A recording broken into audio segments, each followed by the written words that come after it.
देखिए हम लोग आज क्या पढ़ेंगे, वाच्य। तो वाच्य जो है इसको अंग्रेजी में हम लोग वॉइस कहते हैं। ठीक, वॉइस जो है इसके हम लोग भी को विशेष याद रखने की कोशिश करेंगे और उससे इस वाच्य का बहुत बड़ा संबंध है। वाच्य का असली अर्थ जिसको जानना है वो अर्थ होता है बोलने की कला। क्या है? बोलने की कला। हम लोग कैसे बोले उसके विषय में हम लोग इसमें सीखते हैं। इस वाच्य में भी को हम लोग देखे, भी से बनाएंगे वर्ब। वर्ब का हिंदी अगर करते हैं तो बनता है क्रिया।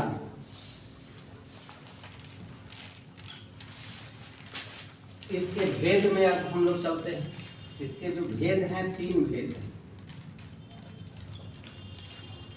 कर्तृ, कर्म और भाव। कर्तृ को कर्ता कहते हैं हिंदी में और अंग्रेजी में इसको सब्जेक्ट कहते हैं। कर्म को ऑब्जेक्ट कहा जाता है और भाव को फीलिंग्स कहते हैं। अब इसमें ये वाच्य जो है ना एक फिल्म है। मान के चलिए फिल्म हम लोग देखते हैं तो उसमें हीरो, एक्टर, एक्ट्रेस सब होते हैं। तो ये फिल्म है, इसका मेन एक्टर जो है ये क्रिया है। और इसको निकालने के लिए कि मेन एक्टर कौन है, इसके लिए भी को याद रखना था। तो भी कैसे लाते, तो इसका साइज होता है, उसका भी को याद रखेंगे तो बना उससे वर्ब। वर्ब का हिंदी रूपांतरण किया गया क्रिया। अब इससे क्या हम बनाएंगे, इससे इसकी परिभाषा बन जाएगी। ये तो भेद है, अब इससे इसकी परिभाषा जानना जरूरी है। तो हम इस वाच्य को कहाँ देखते हैं, वाक्य के बीच में देखते हैं। तो लिखते हैं यहाँ पर वाक्य और इसमें में लगा देते हैं। मतलब वाक्य में हम खोजेंगे, वाच्य के पहचान करेंगे। वाक्य में देखना होता है तभी वाच्य को हम पहचान पाते हैं कि कौन सा वाच्य है। तो ये परिभाषा बनेगा इससे, वाक्य में क्रिया कर्ता पर निर्भर है कि कर्म पर निर्भर है कि भाव पर निर्भर है, इसकी जानकारी देने वाले को वाच्य कहा जाता है।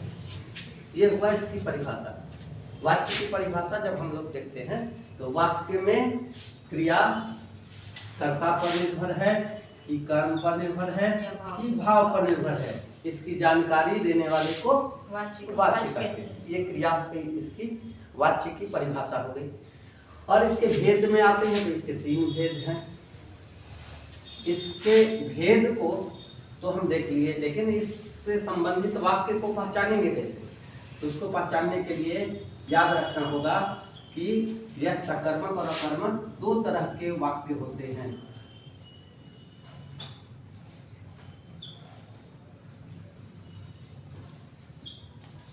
इसके वाक्य कर्तृवाच्य के वाक्य अकर्मक और सकर्मक दोनों तरह के होते हैं। कर्मवाच्य के वाक्य सिर्फ सकर्मक होते हैं और भाववाच्य के वाक्य सिर्फ अकर्मक होते हैं। तो इसकी पहचान कैसे करेंगे, तो इसके वाक्य में ने जो प्रथमा विभक्ति का सूचक है वो दिखेगा या ने नहीं दिखेगा। दूसरा, कर्मवाच्य को कैसे पहचानेंगे, तो वाक्य में देखेंगे से या द्वारा लगा हुआ दिखेगा। इसके वाक्य को कभी कैसे देखेंगे, पहचानेंगे, तो उसमें भी से और द्वारा आप देख सकते हैं। तो इसमें भी से द्वारा, इसमें भी से द्वारा। तो ये प्रथमा विभक्ति का होता है। कैसा होता है, प्रथमा विभक्ति वाला वाक्य होगा जिसका पहचान ने से और शून्य से करते हैं। तो हम अभी वाक्य में बताएंगे कि शून्य क्या होता है। इसकी कर्मवाच्य के वाक्य तृतीया विभक्ति के होते हैं और इस भाववाच्य के भी वाक्य तृतीया विभक्ति के होते हैं, जिसका पहचान चिन्ह से द्वारा है। तो जो कर्मवाच्य और भाववाच्य में दोनों में से द्वारा दिखेगा, तो हम समझेंगे कि कर्म या भाव का वाक्य है। लेकिन उसमें अगर कर्म उपस्थित हो गया वाक्य में तो वह कर्मवाच्य का वाक्य होगा। अगर कर्म उपस्थित नहीं होगा वैसा वाक्य भाववाच्य का वाक्य बनेगा। तो इसको और स्पष्ट रूप से देखें तो कर्तरी के वाक्य जो होंगे उसमें हम देखेंगे कि ने नहीं है, फिर देखेंगे कि से और द्वारा भी नहीं है, कुछ भी नहीं है, ना ने है, ना से है, ना द्वारा है, तो शून्य वाला वाक्य है। वैसा वाक्य को शून्य वाला वाक्य कहते हैं और वो भी कर्तरी का वाक्य माना जाएगा। तो अब इससे रिलेटेड वाक्य को देखते हैं। पहला वाक्य एक अकर्मक वाक्य को देखिए। अकर्मक और सकर्मक को कैसे पहचानेंगे उसके लिए यहाँ पर देखते हैं वाक्य में। जैसे एक अकर्मक का वाक्य लिख रहे हैं, राम पढ़ा। इसमें ने नहीं है और न से है। इस वाक्य में न ने है न से है, अर्थात ये शून्य वाला वाक्य है। ठीक, तो इसमें है क्या? ये सब्जेक्ट है, ये वर्ब है। इसमें क्या ऑब्जेक्ट है? नहीं। तो कर्म ऑब्जेक्ट का मतलब कर्म उसमें उपस्थित नहीं है, तो ऐसे वाक्य को अकर्मक वाक्य कहते हैं। और इसका और एक तरह से पहचानते हैं, एक शब्द है किसको। ठीक, इसको किसको के साथ वर्ब को लगाकर एक प्रश्न बनाते हैं और उसका आंसर अगर मिलता है तो वो सकर्मक, आंसर नहीं मिलता है तो अकर्मक। तो किसको पढ़ा, यहाँ पर इस वाक्य में किस चीज को पढ़ा है? कुछ नहीं है, तो ये अकर्मक वाक्य हो गया। तो कर्तरी का यह अकर्मक वाक्य दिख रहा है। उसी तरह से दूसरा वाक्य देखिए, राम ने पढ़ा, राम ने खाया, राम ने खाया। यहाँ ने वाला वाक्य है। ठीक, ये सब्जेक्ट है, इसमें वर्ब है, इसमें ने साथ में लगा हुआ। तो देखते के साथ हम पहचान जाएंगे कि किसका वाक्य है। ये कर्तरी वाच्य का वाक्य है क्योंकि ने लगा हुआ है, दिख रहा है। ठीक, अब आ जाइए तीसरा वाक्य भी कर्तरी का ही देख लेते हैं। ये सकर्मक वाक्य देखते हैं, राम ने आम खाया। ठीक, अब देखिए राम क्या है? सब्जेक्ट है और खाना क्या है? वर्ब है। तो अब खाया किसको? तो आम को। तो ये आंसर निकल के आ गया, तो ये सकर्मक वाक्य हो गया। और इसमें ने लगा हुआ है और सकर्मक वाक्य है, तो कर्तरी का ये वाक्य है, क्योंकि कर्तरी का वाक्य सकर्मक भी होता है। क्लियर? यहाँ तक कर्तरी वाच्य को समझने में कोई दिक्कत नहीं है। अब आ जाइए कर्म वाच्य से संबंधित वाक्य को देखते हैं। इसके वाक्य सिर्फ और सिर्फ सकर्मक होते हैं। ठीक, तो अब आते हैं यहाँ पर कर्म वाच्य के वाक्य को देखते हैं। जो कर्म वाच्य का वाक्य है, राम से पुस्तक पढ़ा गया। अब देखिए यहाँ राम जो है सब्जेक्ट है, पढ़ा गया वो वर्ब है और से तृतीया विभक्ति का सूचक है। पढ़ा गया किसको? आया पुस्तक को। तो यहाँ पर ये हो गया ऑब्जेक्ट। तो ये कर्मवाच्य का वाक्य है। स्पष्ट हो रहा है? तृतीया विभक्ति भी है, कर्म भी है, ऑब्जेक्ट वो उसमें है, इसलिए ये सकर्मक वाक्य है और कर्मवाच्य का वाक्य है। यहाँ क्लियर हुआ? दूसरा वाक्य को हम लोग देखते हैं। और आपको एक चीज और बता दें, वाक्य में अगर पूछा जाए कर्तरी का वाक्य किसे कहते हैं, कर्तरी वाच्य का वाक्य या कर्तरी वाच्य किसे कहते हैं, तो वाक्य में क्रिया कर्ता पर निर्भर हो तो कर्तरी वाच्य। यहाँ वाक्य में पढ़ा किसने? तो राम ने। तो ये वर्ब जो है कर्ता पर डिपेंड है। ठीक, खाया किसने? राम ने। तो वो जो क्रिया है वो कर्ता पर डिपेंड है। यहाँ आ जाइए, पढ़ा किसको? तो पुस्तक को। तो ये क्रिया ऑब्जेक्ट पर डिपेंड है, ठीक है। तो इसलिए कर्मवाच्य के वाक्य में जब हम परिभाषा बोलेंगे तो वाक्य में क्रिया कर्म पर डिपेंड होती है, निर्भर होती है, तो उसको कर्मवाच्य के वाक्य कहते हैं।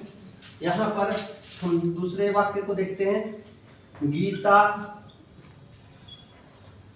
द्वारा आम खाया गया। एक तीसरा भी वाक्य देख लेते हैं साथ में, मोहन द्वारा जलेबी खाई गई। एक मिनट, उसी को बताना। देखिए यहाँ गीता क्या है? सब्जेक्ट। खाना क्या है? वर्ब। तो खाया गया किसको? आम को। ये आम पुल्लिंग है, इसलिए आम के आधार पर खाया गया हुआ है, ठीक। जबकि यहाँ गीता है, गीता होने के बावजूद यहाँ पर आम के आधार पर क्रिया का डिसीजन लिया गया, ठीक। कर्मवाच्य के वाक्य की क्रिया कर्म पर डिपेंड होती है, क्लियर। इसीलिए आम के बाद खाया गया लगाया गया, जबकि यहाँ गीता है। समझ में आया? आम पुल्लिंग है और कर्म के आधार पर डिसीजन दिया जाना है कर्मवाच्य के वाक्य में। यहाँ आइए, ये सब्जेक्ट है, खाई गई वर्ब है, किसको? जलेबी को।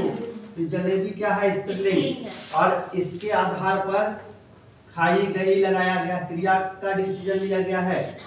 तो जलेबी स्त्रीलिंग है, इसलिए स्त्रीलिंग के जैसा प्रयोग है क्रिया में, क्लियर। जबकि यहाँ पर पुल्लिंग मोहन है, इससे कोई मतलब नहीं है कर्मवाच्य के वाक्य में। उसका डिसीजन कौन देता है? कर्म स्त्रीलिंग है, इसलिए क्रिया भी स्त्रीलिंग हो जाएगी, क्लियर। यहाँ पुल्लिंग था आम, इसके आधार पर हम इसीलिए जानबूझकर यहाँ उल्टा समझाने के लिए क्लियर किए थे। तो आप समझ गए होंगे। और ये तीनों वाक्य सकर्मक है क्योंकि यहाँ कर्म उपस्थित है, दिख रहा है ना? अब आ जाइए भाववाच्य के वाक्य, इधर दिखाई देगा ना? हाँ। ठीक है। अब आ जाइए इसके वाक्य, जो भाववाच्य के वाक्य होते हैं वो अकर्मक होते हैं ना? तो ये अकर्मक बात नहीं, भाववाच्य के वाक्य अकर्मक होते हैं। जैसे मुझसे